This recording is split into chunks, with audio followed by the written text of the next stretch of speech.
Good morning, everyone. Before I pray over our message, so I've been getting kind of pressured, if not bullied, to do one of my jokes. And I was planning on doing it, but a couple of weeks ago I was in the bathroom and like 10 of you were pushing on the stall door and would let me out until I gave a joke. And I'm like, you know what? They're my jokes. I'm not going to say it until I'm ready. However, I'm going to share a true funny story with you before we do the message. So, many of you know we have a hound dog named Wilson, okay? And when he goes out to the yard to do his business, there is a picnic table that we sit on. And it was probably, I don't know, maybe a week after Thanksgiving of last year, an owl came on one of the branches that our tire swing is on. And we kind of struck up a conversation. And his name is Gary. So I don't know if you have that picture of him, but he sent me a Christmas card, and I think that was a very nice Christmas card.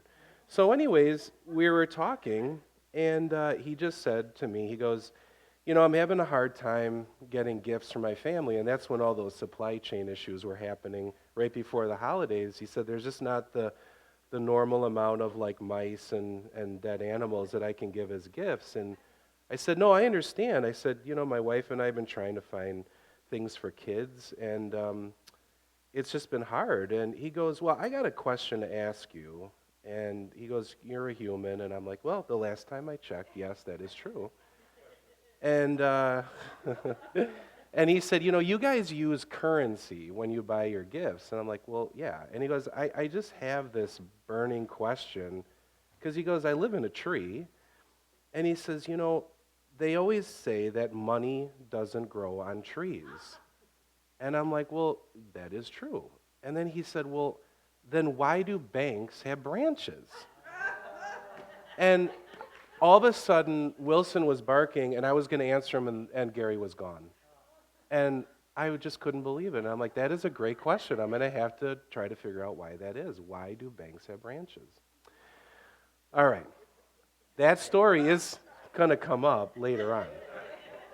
All right. I am going to introduce our scripture, the first part, and then we're going to pray, okay? So we're going to be reading out of John 18. And Jesus, having prayed this prayer, left with his disciples and crossed over the brook of Kidron at a place where there is a garden. He and his disciples entered it. Judas, his betrayer, knew the place because Jesus and his disciples went there often. So Judas led the way to the garden, and the Roman soldiers and police sent by the high priest and Pharisees followed.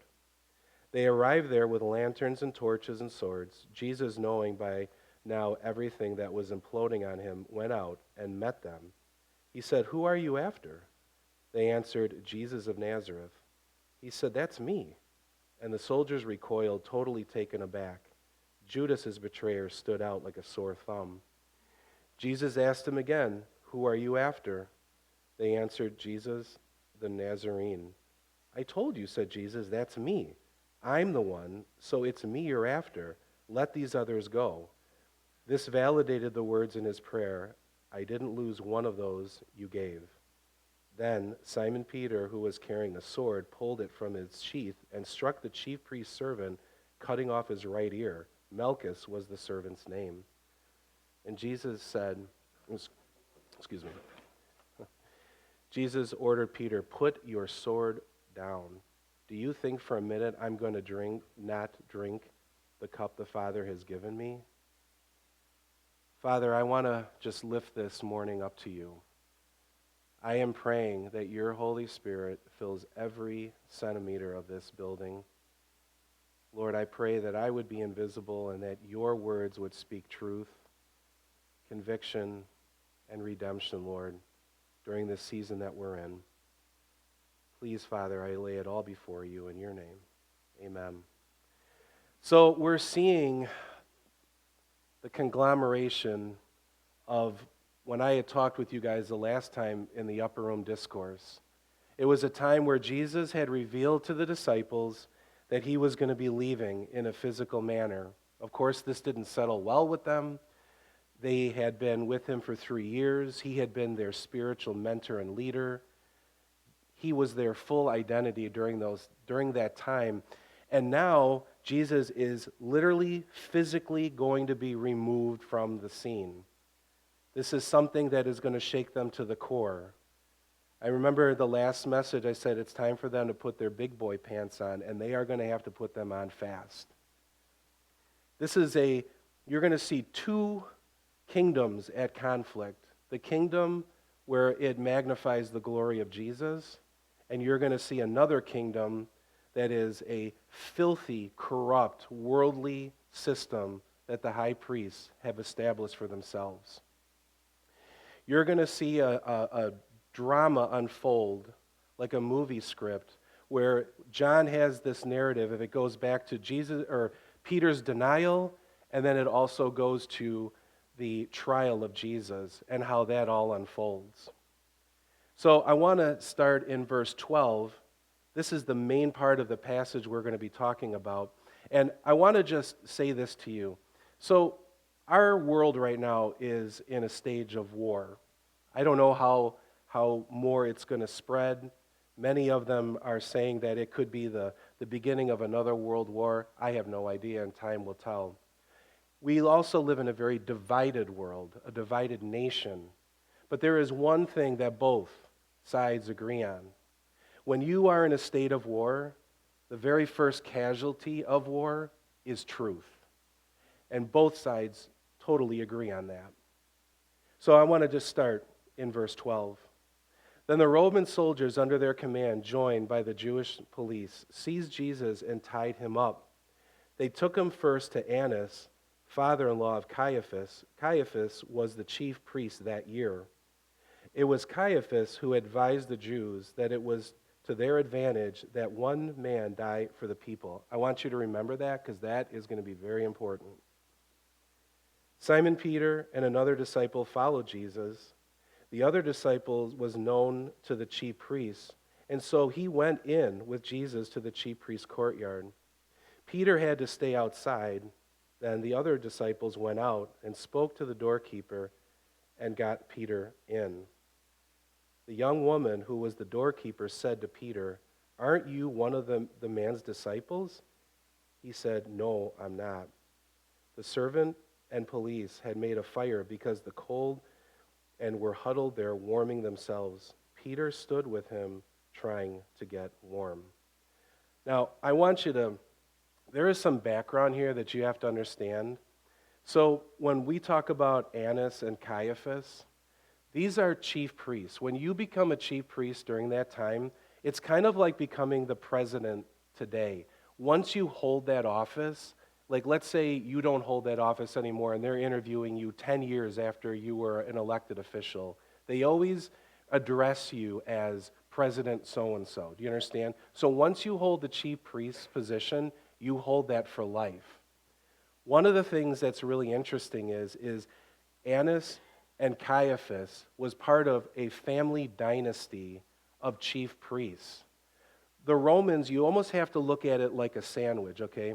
So you've got the Roman Empire on top. You've got the chief priests in the middle. And then you've got the Jewish common people in the bottom, okay? And this chief priest system was so corrupt and filthy that 2 times during the beginning part of Jesus' life and at the end, he confronted it. Annas and Caiaphas could not stand Jesus. And when you would go to the temple to offer sacrifices, whether it be at Passover or another normal day, okay, you would have to bring an animal for sacrifice. And 9 times out of 10, when that animal was being analyzed to see if it was worthy to be sacrificed, more than likely it wasn't going to pass. And that was by design, because then you would have to buy an animal from one of the temple vendors, okay? And the only analogy I can use that we can think of is when you have to fill out that credit application at the movie theater when you buy a tub of popcorn and soda, okay? That's the probably the best way I can describe it.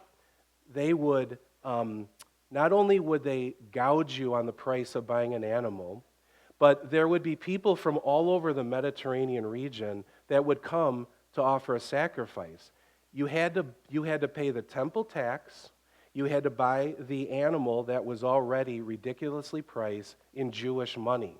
So they would get coinage from all over the region. You would have to exchange it for Jewish money, which they would also gouge you on. All those profits were skimmed and brought to the family who held that chief priest position. When we were talking about those layers where you had the Roman Empire, you had the chief priests, and then you had the common people, the chief priests were always on guard because there was always this risk that there would be a revolution, that the people under them would revolt. And it got so bad that they had temple police that would beat the people with these rods called staves. And what they were worried about is that if the Romans got wind of it and there was a revolt, the Roman soldiers would have to get involved, and they would worry that they're like, you know what, we don't even want to deal with this anymore, so we're just cutting all of you out. So the chief priests were constantly on this balancing act, walking on eggshells, trying to appease the Roman authority, but they were also trying to keep the common people at bay. The common people, they held the position of chief priest in a very high manner, but they couldn't stand the people who held the position. Okay? That's how corrupt this whole thing was. Jesus couldn't stand it. And when we were talking about this Annas, okay, those vendors that sold the animals and the money exchange, it became so bad that whole vending commercial system became known as the bazaars of Annas. So he literally took ownership of that whole thing, and they were filthy wealthy. And Jesus could not stand it because it was an abuse of the position. And Jesus is confronting this. You know, when we talked in the beginning about when they were in the garden and they were asking, well, where is this Jesus? And Jesus says, well, I'm he. In other translations, because I use the Message, he says, I am. And when he said that, they recoiled back. They actually were like almost dropped to the ground because of the supernatural, spiritual influence that Jesus had. Just his presence of saying, I am, drew them back to the ground because that's how powerful it was. Again, you're seeing two kingdoms, the glory of Jesus, and you're seeing a filthy, corrupt, worldly system at odds, right playing before your eyes. All right. So, in verse 18, the servants and police had made a fire because of the cold and huddled there warming themselves, and Peter stood with them trying to get warm. And we're going to just read a little bit into the interrogation. Annas interrogated Jesus regarding his disciples and his teachings, and Jesus answered, I've spoken openly in public, I've taught regularly in meeting places and the temple, where the Jews all come together. Everything has been out in the open, and I have said nothing in secret. So why are you treating me like a traitor? All right, I'm going to come back to this. So in normal fashion, I usually tell a story in the middle. And I want to just share something with you that my wife and I had experienced. Now, many of you know that we had adopted Leah and Aubrey. And this was something that we felt God had called us to do. This is going back now almost, 14 years. When we had first been introduced to Leah and Aubrey, they were 5 months old.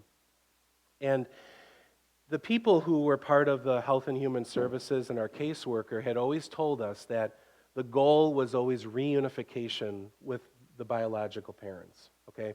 Now, I'm just going to tell you, and I can't explain this, but Jesus or God told us flat out, that isn't going to happen. You will be adopting them. So we knew this the whole time.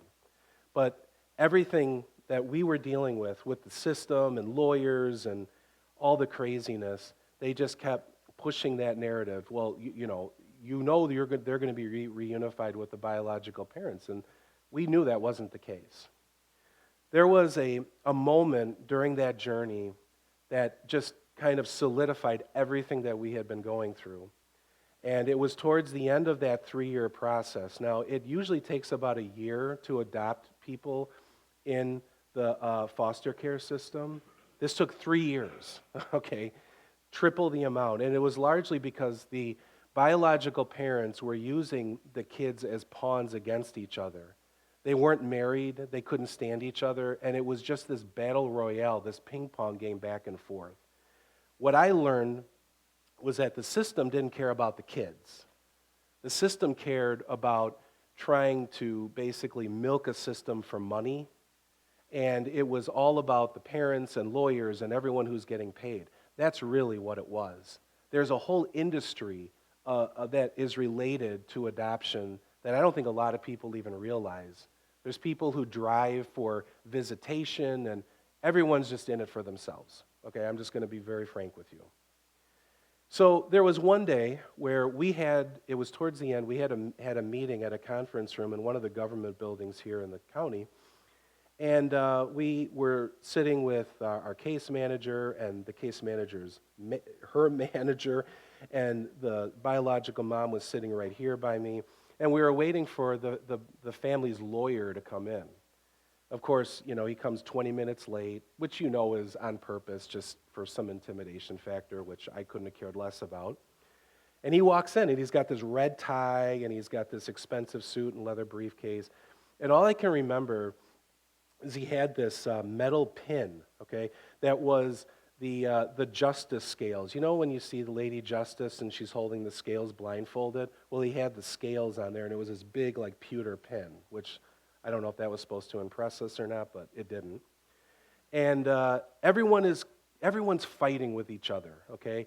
And then Rachel and I are being just skewered with questions about our motivations and what are you trying to do? And later we found out that there was a private investigator that was hired to investigate us and would drive by our home. And I'm just going to tell you, it was insane, okay?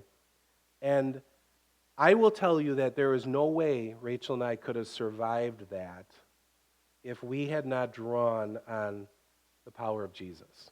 I'm just going to tell you there is no way, because the fleshly Chris Johnson wanted to grab everyone by the back of the head in that room and smash their head into that conference room table until they were unconscious.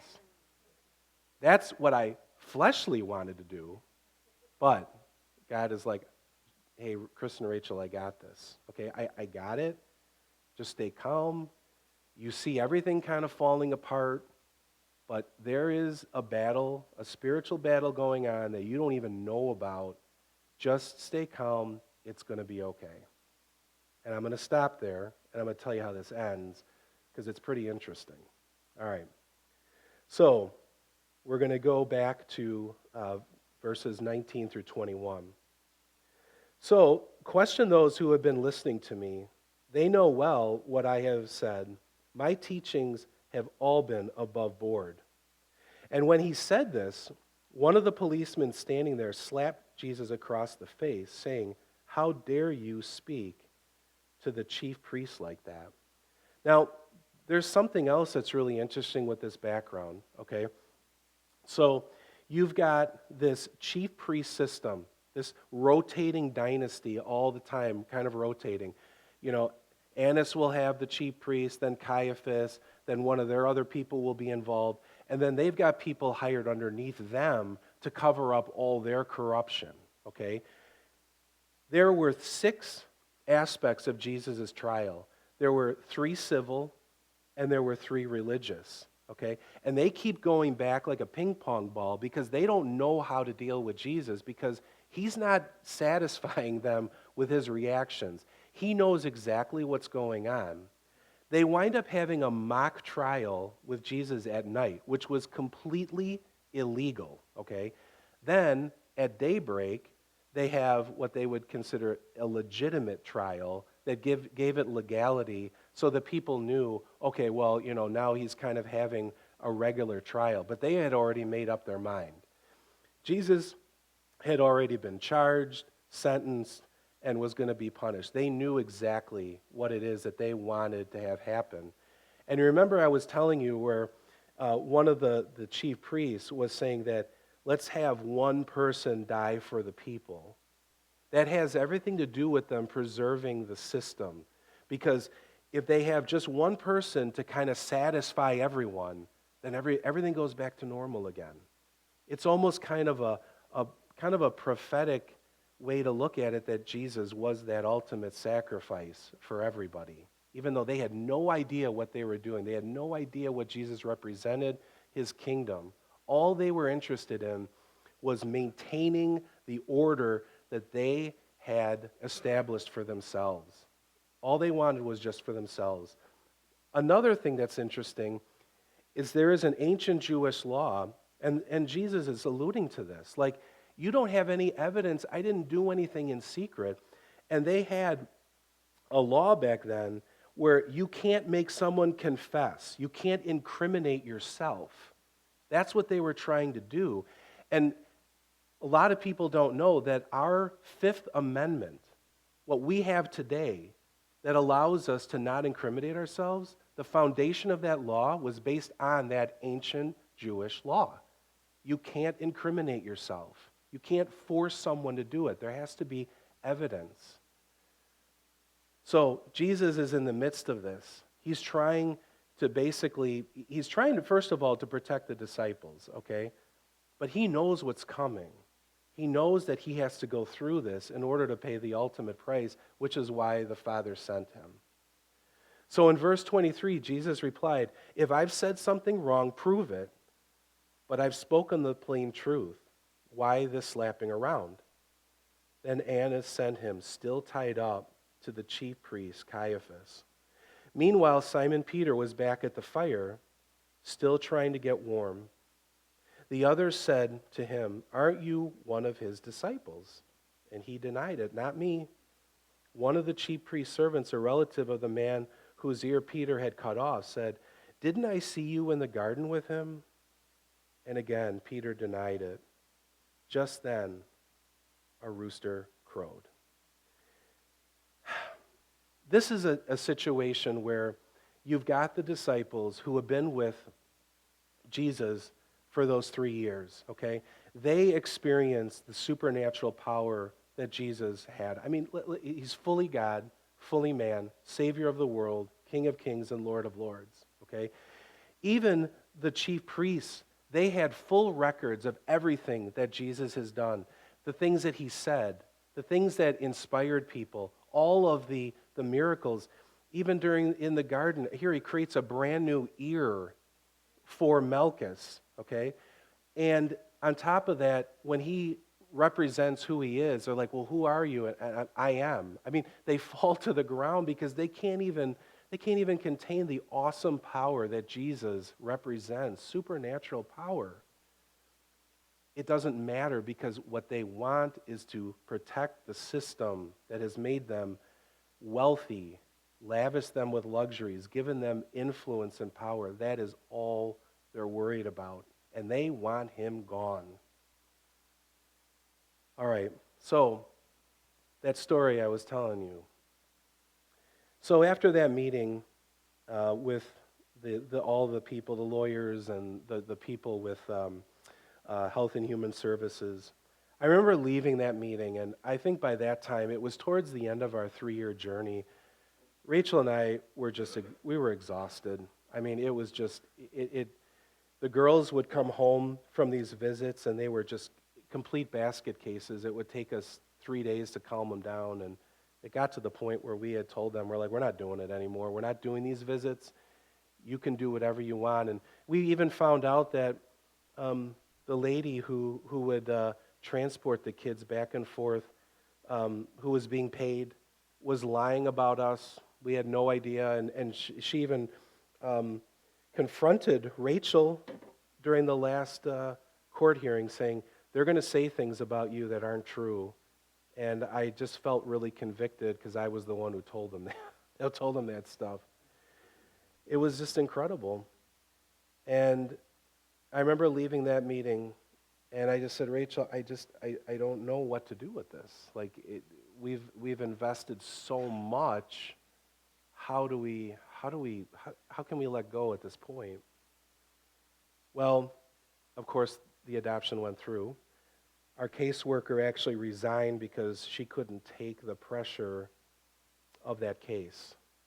And it wasn't until about 5 or 6 years after the adoption, Rachel and I were walking down the main street of Elkhorn, and there was a man walking a dog. I didn't recognize him. I had no idea who he was. And Rachel's like, "That's the lawyer." I'm like, "Really?" Huh. And he stopped us, and he goes, Are you the parents? Are you the ones that adopted those 2 little girls?" And apparently he had seen us at the airport. We were taking our family to Disney World. This is going back quite a ways now, probably 10, 12 years ago, or at least 10 years ago. And Rachel's like, "Yep." And he goes, "Well, I'm the lawyer who represented the family." And he goes, "I just want to tell you," he goes, they everything worked out the way it should have. They should have gone to you. And it's amazing how truth eventually comes out, but it doesn't mean that there isn't going to be pain and agony. When you hold up the truth, there is going to be pain and agony. The world is not interested in the truth. The world is interested in what the world wants: the love of money, power, manipulation. There were so many people making so much money at the cost of Rachel and I and our emotional toll. The very taxpayers that pay those people, they weren't interested in the well-being of the children. They wanted it to hold out as long as they could, to get as much as they could out of it. And I had felt that there was a lot of bitterness that I had, and I remember talking to one of the judges who was later retired, and I was explaining to him what we had gone through, and he's like, "Yep, you've assessed that correctly. That is exactly what the system does."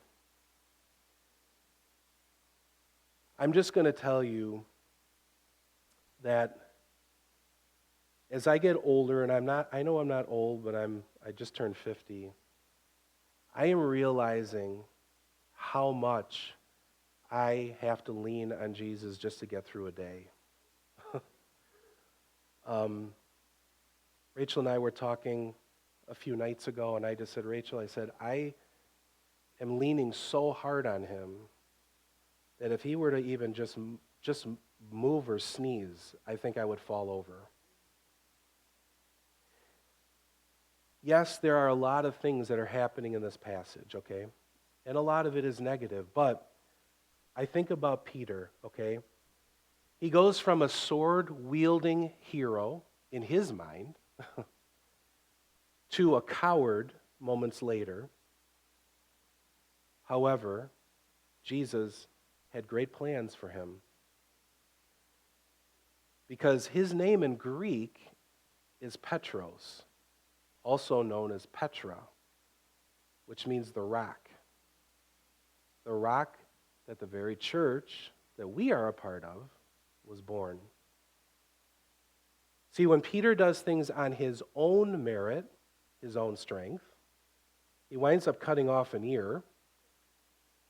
He could have lost his life. That was a capital offense. Jesus protects him. He redeems him, and he winds up using him to help form the greatest global community the world has ever known, which is the Christian church. Only Jesus can do that. Not Peter, not the sword, only Jesus. That is why he's King of Kings and Lord of all. Now, I want to just tell you this, that I have been extremely convicted about my past. There are things that I have prayed for forgiveness for, things that I've long forgotten, and I feel like God has kind of reminded me of things that I've had to come to terms with. I will tell you that sometimes I feel like my Christian walk is me having a bobblehead of Jesus and gluing it right on the top of my dashboard so people can say, oh, he identifies with Jesus, right? And I will tell you, sometimes my actions are very, embarrassing. And I think for a lot of people in the church, that's exactly what we do. Jesus is nothing more than a bobblehead that we stick on our dashboard and allow people to be like, oh, okay, yeah, that's great. But Jesus is more than a bobblehead. And what's interesting is Jesus calls us to love others as we would love ourselves, okay? So there's a certain limit to how much I can love myself. Some days I love myself more than others, but we're called to love Jesus more than that. It's everything. This is a situation where you've got the disciples who knew Jesus in a human way. Now they're going to have to know him in a spiritual way, which is we're going to notch it up a little bit. The gears are going to change. They go from first gear to second gear to third gear. Folks, that's what Jesus is asking of us. I have been praying that God would convict me to speak to me. And I often think, well, it'll be, hey, pray for so-and-so. And, oh, yeah, well, I'm going to tell you right now, what he's been saying is there's a lot of things in your life, Chris, you need to clean up. God's going to put very difficult people in your path. I'm going to do it on purpose so that my glory would be known, not yours. I want to just ask you, I brought up that true story, and next time I'll make something up, but I don't want anyone pushing that stall door so I can't get out. But, we laugh about that joke about, of course, money doesn't grow on trees. And trees have branches, and so do banks. Does that mean that a bank is a tree? And you laugh at that, and you say, but do you see the culture we're living in?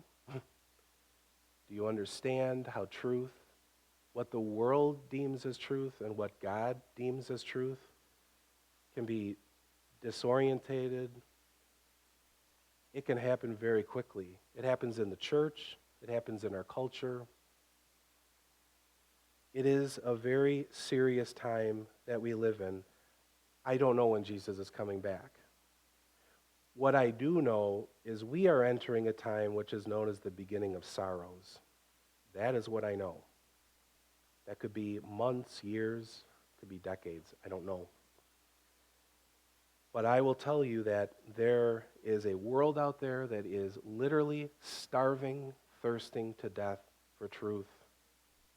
I look at the things that my kids tell me, what they hear at school, kids attempting suicide, succeeding at suicide. They don't know who they are. I look at the things that I hear at work. It breaks my heart. They don't have a hope. They don't even know that there is a hope. What they see, what they're living right now, is they look at it like this is all there is. This is the best they can achieve. I don't even know if I would be alive today if that's the worldview that I held. I don't know how some of these people are doing it. People, God is calling us to know Jesus on a higher level, just like he did the disciples. When Jesus finally put down the sword and allowed Jesus to work in his life, look what happened. Do you think Peter had any idea the influence? 2,000 years later, we're still talking about him today in the digital world. You think he could comprehend that? I don't think so. Not on your life. I close with this. We have two choices in life. There's two handles, okay? There's anxiety and fear, and there's faith. That's it. I don't want to oversimplify it, but that's all there is. Two handles, anxiety and fear or faith. And you've got to choose which one you're going to hang on to. And I'm not saying I've mastered this, because I'm going to tell you, as a person who has struggled with depression and anxiety his whole life, it is a dark rabbit hole that you can get into. And I have not mastered it, and I have got to rely on him every day for it. And I want to just end the message with this verse, and it's out of 2 Timothy 1:7, okay? And I'm going to read it twice. For God has not given us a spirit of fear, but of power and of love and of instruction. Now, some versions will say sound mind or discipline, okay? So I'm going to read this one more time. For God has not given us a spirit of fear, but of power and of love and of instruction or discipline or sound mind. So the first part, God provides the strength, okay? He doesn't give us a spirit of fear. The last part, when it comes to either sound mind, instruction, or discipline, that is an action that we have to take. Discipline doesn't just happen. Instruction doesn't just happen. Self-discipline doesn't just happen. It is a deliberate action we have to take. It's kind of like God is saying, I'm giving you this, I'm meeting you halfway, now you need to decide, are you going to grab the right handle? All I can tell you is, folks, is that Jesus is the only answer. There is nothing else. And you can glob onto whatever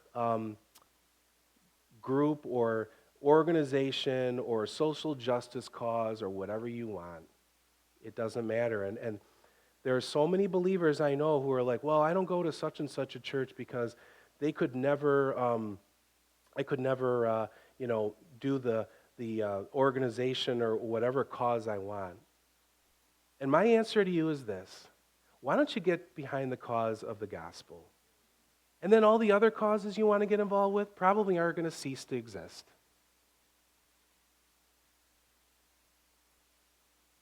Jesus is Lord of all, plain and simple. There's no other way around it. And we need to share it to a world that wants it so bad. I just ask you, pray, ask God the prayer of David, search me, O Lord. Give me what it is, Lord, that I'm looking for, because you know me better than I know myself. I dare you to pray it and see what happens.